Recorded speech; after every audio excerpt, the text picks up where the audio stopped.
ప్రపంచంలో కొన్ని అరుదైన సంఘటనలు చూసినప్పుడు అప్పుడే మనకు అర్థమవుతుంది ఈ ప్రకృతి ఎంత శక్తివంతమైందో అని. ఈ రోజు ఈ వీడియోలో అలాంటి అరుదైన కొన్ని సంఘటనల్ని చూసేద్దాం. ఫ్రెండ్స్, నేను చేసే కంటెంట్ మీకు నచ్చుతుంటే ఈ వీడియోకి మర్చిపోకుండా ఒక లైక్ చేయండి.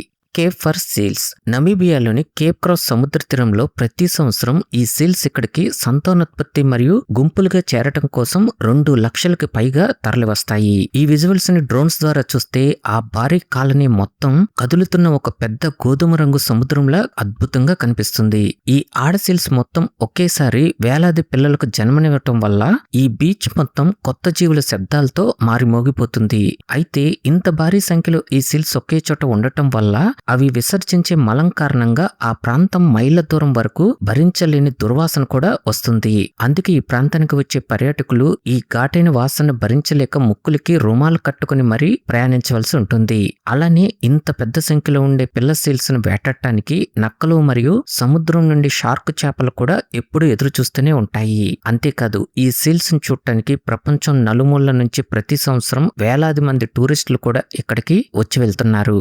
Pilot Wales. 2024 ఏప్రిల్లో ఆస్ట్రేలియాలో ఉన్న ఒక సముద్రపు తీర ప్రాంతానికి ఏకంగా 160 పైలట్ వేల్స్ ఈ సముద్రపు ఒడ్డుకు కొట్టుకు వచ్చి ప్రాణాలతో చిక్కుకున్నాయి. అలా ఒడ్డుకు వచ్చి ఇసుకలో ఇరుక్కుపోయిన ఈ భారీ జీవుల శరీరాలు ఎండిపోకుండా ఉండటానికి వందలాది మంది రెస్క్యూ టీం మరియు లోకల్ ప్రజలు కూడా గంటల తరబడి వాటి మీద నీళ్లు పోస్తూ వాటిని రక్షించారు. చివరికి ఎలాగైతే 130 తిమింగలాల్ని సురక్షితంగా తిరిగి ఈ సముద్రంలోకి పంపించగా మిగిలిన కొన్ని తిమింగలాలు ఊపిరాడక ఆ తీరంలోనే చనిపోయాయి. అసలు నిజానికి ఇన్ని వందల తిమింగలాలు ఒక్కసారిగా ఇలా సముద్రపు ఒడ్డుకి ఎందుకు వస్తాయంటే అవి జీవితాంతం ఒక నాయకుడిని అనుసరిస్తూ పెద్ద పెద్ద గుంపులుగా ఈ సముద్రాల్లో ప్రయాణిస్తుంటాయి. ఈ క్రమంలో గుంపులోని నాయకత్వం వహించే జీవి అనారోగ్యం లేదా దిశాజ్ఞానం కోల్పోయి ఒడ్డుకు వస్తే మిగిలినవన్నీ ఆ నాయకుడిపై ఉన్న నమ్మకంతో వెనక ముందు ఆలోచించకుండా ఇలా సముద్రపు ఒడ్డుకి వచ్చేస్తాయి.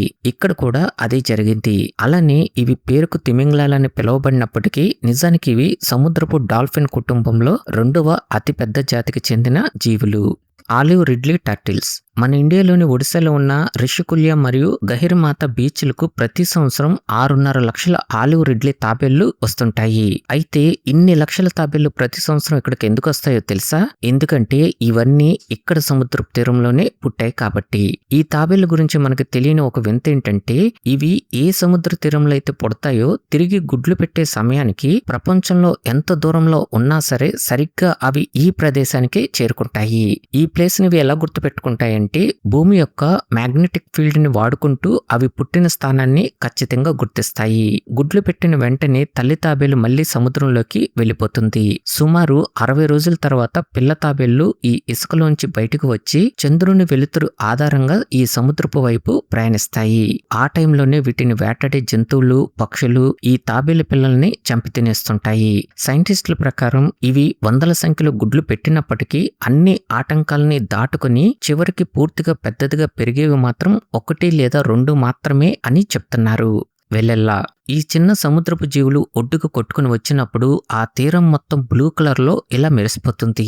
నిజానికి వీటిని అందరూ జెల్లీ ఫిష్ లని అనుకుంటారు. వీటి శరీరం జెల్లీలా ట్రాన్స్పరెంట్ గా ముదురు నీలం రంగులో ఉండటానికి దీనికి కారణం. ఈ సముద్రాల్లో గాలి దిశ సడన్ గా మారినప్పుడు లేదా బలమైన తుఫాన్లు వచ్చినప్పుడు ఇవన్నీ నియంత్రణ కూలిపోయి కొన్ని లక్షల సంఖ్యలో ఇలా తీరానికి కొట్టుకొస్తాయి.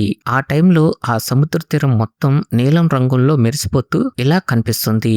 అమెరికాలోని కాలిఫోర్నియాలో ఉన్న ఒరిగాన్, వాషింగ్టన్ తీర ప్రాంతాల్లో ఇలా ఎక్కువగా జరుగుతుంది.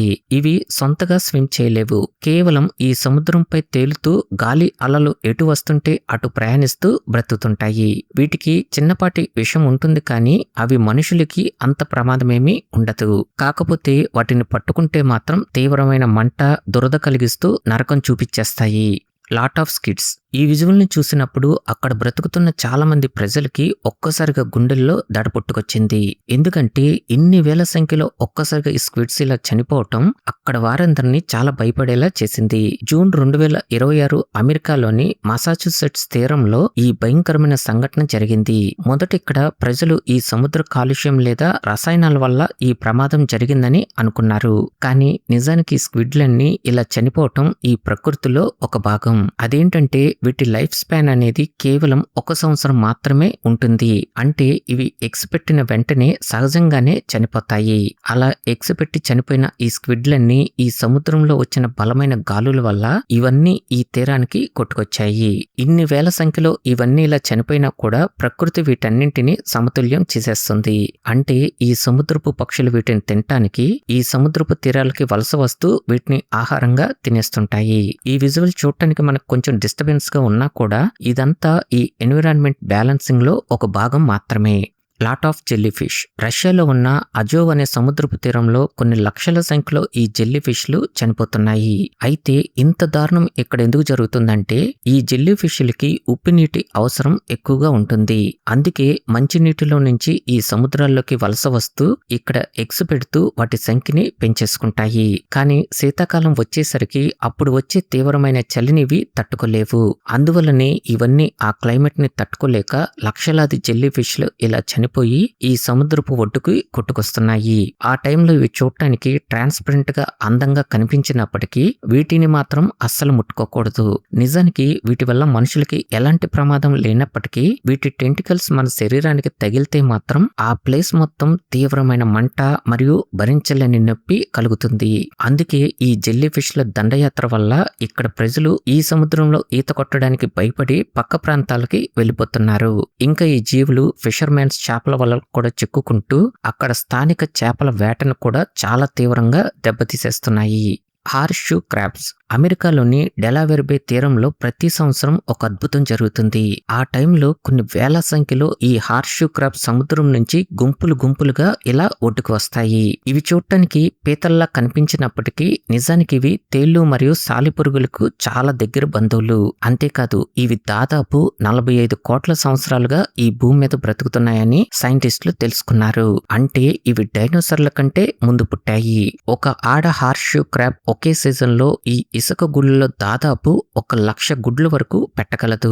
వీటి సంఖ్య ఎంత భారీగా ఉంటుందంటే దూరం నుంచి చూస్తే ఆ బీచ్ మొత్తం ఒక వేవ్ లా కదులుతున్నట్టు కనిపిస్తుంది.